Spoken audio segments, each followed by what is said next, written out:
Thank you very much. I'd also like to thank the traditional owners of this land who welcomed us so absolutely last night. It was a most memorable occasion, and I'm sure everyone else in this room feels the same way that I did, that we were warmly welcomed onto the land. So I'm very grateful for that. So look, today I'm going to tell you a story about a foray into trying to help otitis media that actually didn't work, but it's got some lessons. And it's nothing to do with our trial. I could talk to you for 15 minutes about the difficulties of trying to run a national trial, and I'm not going to do that. I'm going to try to talk to you about maybe some other lessons that everyone can take away. But first and foremost, does this thing work? Oops, hang on. Yeah, okay. First and foremost, this is a picture that I have in my room at the IDEA Hospital. This is a painting done by someone introduced to me by a teacher at a school in Melbourne who went to Owen Pelly every year. And he said, look, there's this young guy up there who I don't think he's hearing very well. And he doesn't really seem, the community thinks he's not really living up to their expectations of him. Can you fix him? So I said, fine, bring him down to the IDEA Hospital. He had 2 holes in the eardrums, we fixed it. We sent him back hearing. He was then painting pictures like this. And if nothing else, this told me that an operation on one individual can actually make a difference. And the way we worked out it made a difference was because there was a link to this community, and we got stories back from the whole community about how this man had suddenly turned around and was making the contributions that he could. That was really the first Indigenous person that I treated, but it left a very marked impression upon me, and it's a constant encouragement to think that one operation can actually make a difference to someone's contribution to a whole community. But then, which way do I point this thing? This way? My first real insights into Indigenous health came when I was a year or 2 older than this. A young man. That is me, believe it or not. I think I prefer that to what you see now. And it really came on this island. I decided to do my medical elective in the Torres Strait, which was a real experience. But I spent then a couple of weeks travelling around islands, and some of you may recognise this island as Mur, or Murray Island in English. And I was just simply wandering around. I mean, they let me stay for a week. It was great, you know, I was really very grateful. And this family just said to me, come up here and sit down. And they said, what do you know about land rights? And as a young medical student, I had no idea what land rights were. I realised about 4 years later, actually 10 or 15 years later, reflecting on it, this must have been the Marbos family. And I must have been sitting on their porch, and they put a seed in my mind about thinking about Indigenous people differently. And I really hadn't put the connection together until some years and years after the Mabo event, because of course I was doing other things, but it left a really marked impression upon me. So where to from there? Well, ever since I've graduated from ENT, I've been going to Thailand and treating chronic ear disease there with a bunch of people, and that was a few years ago. You can see me there. I guess you can probably pick who I am. But we've been going every year, and it also gave me an insight more about otitis media that I really hadn't had, and chronic otitis media and how to treat it and how it can be treated in situations like this under local anaesthetic in rural Thailand and also surrounding countries. So with this background, the scene was set, and I was really keen to do something for otitis media. And then this man here turned up in Melbourne. And the impact that Kelvin had upon people in Melbourne and their interest in otitis media and finding ways of engagement was palpable. And really, there's no reason to tell you this other than I like the story. And I just hope it's really my background, it's my motivation, is all of this. This is really why I'm interested in treating otitis media. And really, Kelvin was the catalyst to get things really moving for a lot of people in Melbourne. Now we have the clinic at the Victorian Aboriginal Health Service that's been going for 4 years. We're now setting up a clinic and starting to visit the Gippsland. And there's a lot of goodwill in Melbourne, and actually things that are starting to happen. And I would like to credit Kelvin for being at least my catalyst in helping all of this start. But that's not what I'm going to talk to you about today. I'm going to talk to you about bacterial otitis media. I'm not going to talk to you a lot about the bacteriology, because that's coming up later in the program. But just as a background, I think most of you probably know that bacteria adhere to the postnasal space, and we know that it's the types of bacteria that are in the postnasal space that are, to a large extent, predict whether you're going to get infections, including ear infections. You might say that in a good situation, the healthy bacteria balance up against the pathogenic bacteria, but oftentimes in disease, we get this situation where there's way more pathogenic bacteria than not.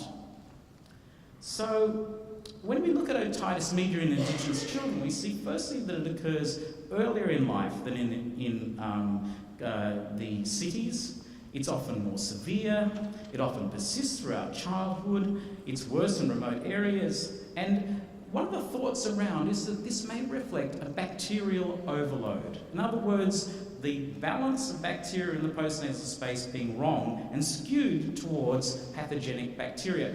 The reasons for this have been debated for years, but there is good evidence that there are more pathogenic bacteria in Indigenous kids, particularly living in remote communities. So then one of the thoughts around this was, well, how can you reduce this other than through surgery?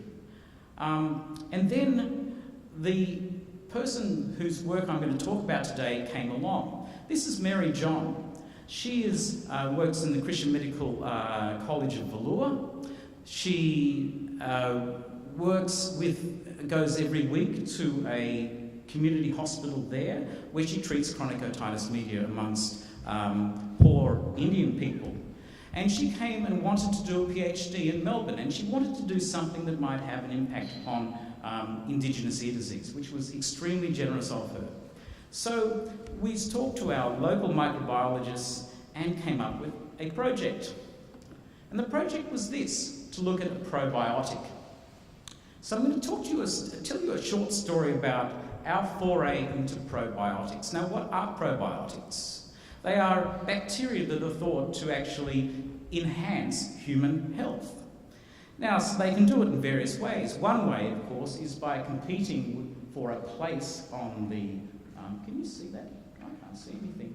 Anyway, you'll just have to kind of believe me. When you kind of can see here that the good bacteria, you might say, competing with the bad bacteria. So they're good bacteria. The bad bacteria can't adhere. Right? So one way that probiotics might work is by actually taking up space in the postnasal space that would otherwise be taken up by the pathogenic bacteria. But there are other ways that this particular probiotic, which is Streptococcus salivarius, could work, and that is that it encodes for some form of a antibiotic, which basically means that these are peptides that act in a bactericidal manner and inhibit the growth of gram-positive pathogens. So this seemed like a really interesting alternative for us. And so Mary then went on to see whether in fact this could be helpful. Don't take too many notes, there's a lesson to this. Okay. And what the research question for Mary was, could this particular probiotic reduce the colonisation of the postnasal space of Streptococcus pneumonia, which is one of these pathogenic bacteria, and potentially reduce otitis media?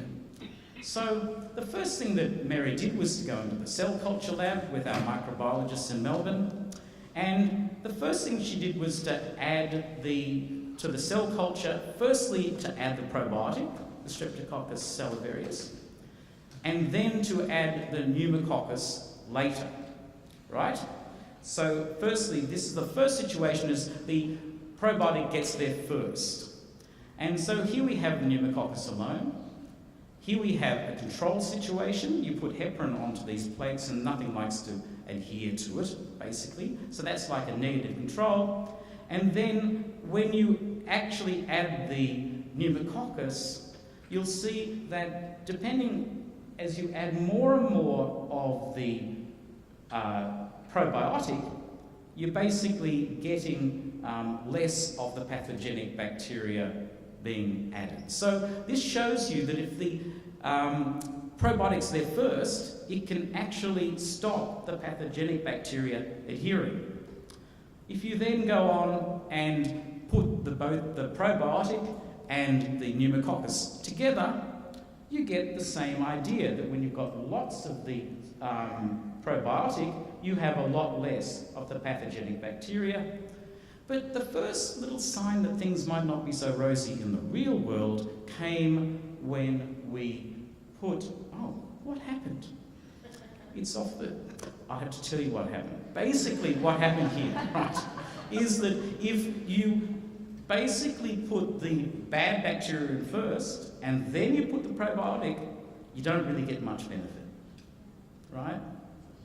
So, of course, in the real world, thinking about it, if you give a probiotic, then there's already bacteria there, so these beautiful kind of in vitro experiments won't necessarily reflect what might seem to be a great idea in the Petri dish. So we tried to grow this bacteria in the postnasal space of a mouse, and it didn't work. So we thought, that doesn't matter. It's a mouse, it's not a human. Let's try it in humans. So what Mary did then was to actually do a small clinical trial, looking to see whether we could get this probiotic and the benefits from that into the postnasal space of humans. We used adults because, of course, ethically that was the best thing to do. So we had 24 adults. We gave them this probiotic, which is a little lozenge you put into your tongue, and you kind of slowly let it dissolve twice a day, 2 lozenges after cleaning the teeth at night, and followed up for 3 weeks. The things we did was a throat swab and a postnasal swab, nasopharyngeal swab, and also looked at the salivary IgA and IgG. This is the kind of the follow-up. And so you can see we're doing swabs at all times up to 3 weeks after taking these lozenges. And these are the results. We had excellent compliance with this trial. We found that these lozenges had a very consistent amount of probiotic in them. There were no significant adverse effects from anyone that took them. A few people had a little bit of flatulence, and a couple of them had a dry mouth, but look, nothing terribly much. But then we actually looked at the actual results. Firstly, in the mouth, because of course this probiotic had been discovered and grows naturally, or came from someone's mouth. Here what we found was that there was actually, and what we're looking at first and foremost is this particular type of bacteria, not necessarily our probiotic, but bacteria of the same type, which is the Streptococcus salivarius. And the Streptococcus salivarius didn't actually change that much over time. But what we found was that those that had encoded for those small bactericidal molecules did actually increase.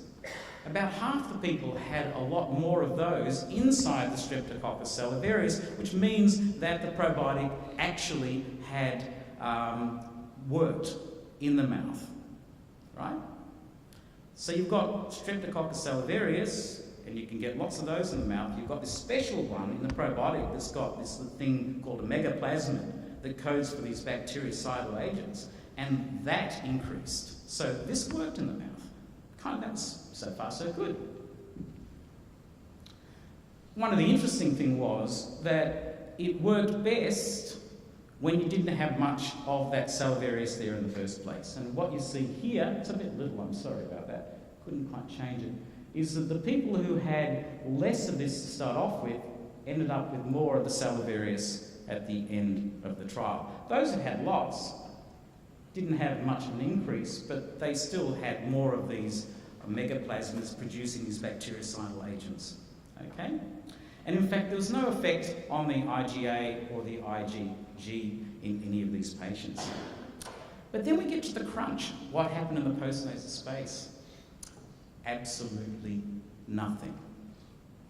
There was no salivarius there when we started, and there was none when we finished. So 3 years later, after a foray into probiotics, we ended up with something that did not colonise the postnasal space. And even after you gave it to people in the form in which it was given to you over the counter, it didn't make any difference. So why am I telling you this negative story? Well, firstly, there are lessons in all of this. The first thing is to appreciate with probiotics that might be advertised for ENT or for the upper respiratory tract, you need to really delve into where they would naturally grow. I mean, this came from the mouth, and it seems to like to stay in the mouth. Any microbiologist in the audience will say, well, yeah, sure. But I'm not sure that people potentially thinking about probiotics necessarily think about that.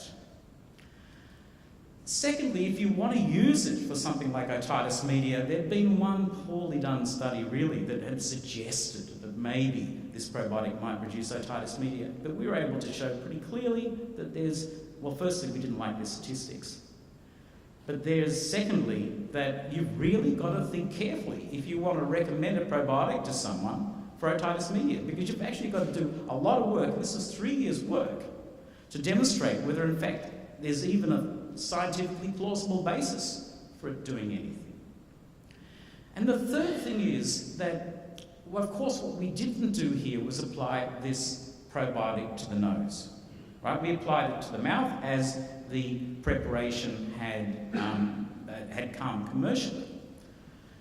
And maybe you've got to think very carefully how you might get a probiotic into a patient if you want to reduce the incidence of otitis media, because after all, we've got to get whatever these medications are into the postnasal space. So I hope there's a few lessons for you in that. I mean, certainly there were lessons for me. And I guess, with all of the enthusiasm about probiotics, it just means that one needs to really think carefully about recommending them and not just assume that because they seem to be a nice idea that they'll necessarily work. And of course, there were many people that were involved in this. This really brought me in close contact with microbiologists, Roy Robbins-Brown and Delia Weiberg, and Paul Liccardi and Catherine Satsky, who many of you no doubt have worked with over the years.